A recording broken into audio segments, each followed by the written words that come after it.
News. The year just started, but state workers are already bracing for the reality of looming budget cuts. Agencies are being asked to find cuts up to 10% to make up for a projected budget shortfall of more than $500 million.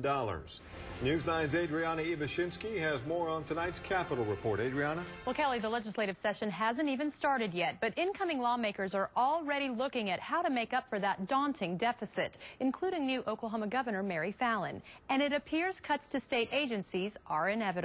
We do not need more government. What we need is better government. Just days after taking the oath of office, Governor Mary Fallin is dealing with a daunting task: how to handle the state's projected budget shortfall. Well, the governor's asking every agency to look at ways to run more efficiently and effectively, to tighten their belts. We know we've got a budget shortfall anywhere from $200 to $600 million.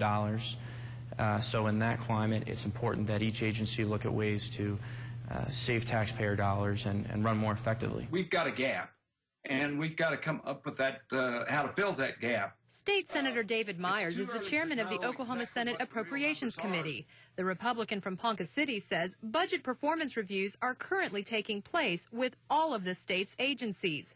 He talked with us via Skype from his district this afternoon. We asked the agencies how they would handle some cuts, and we asked the agencies for 5%, 7.5%, and 10% cuts to their budget. What would they do?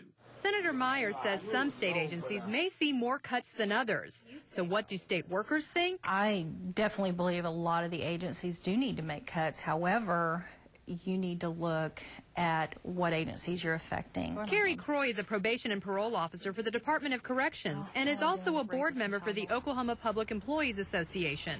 She says they've already weathered their share of tough cuts and furlough. I currently supervise sex offenders in Oklahoma County. With furlough days, it's been real difficult. Had a guy sentenced on a furlough day. He went to check in. There was no one there.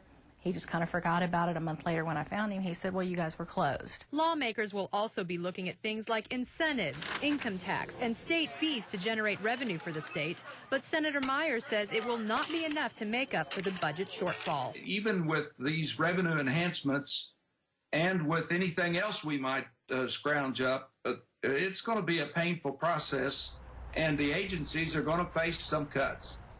Right now, we don't know which state agencies will bear the brunt of those cuts, but education is expected to be affected some way since it makes up more than half of the state's budget.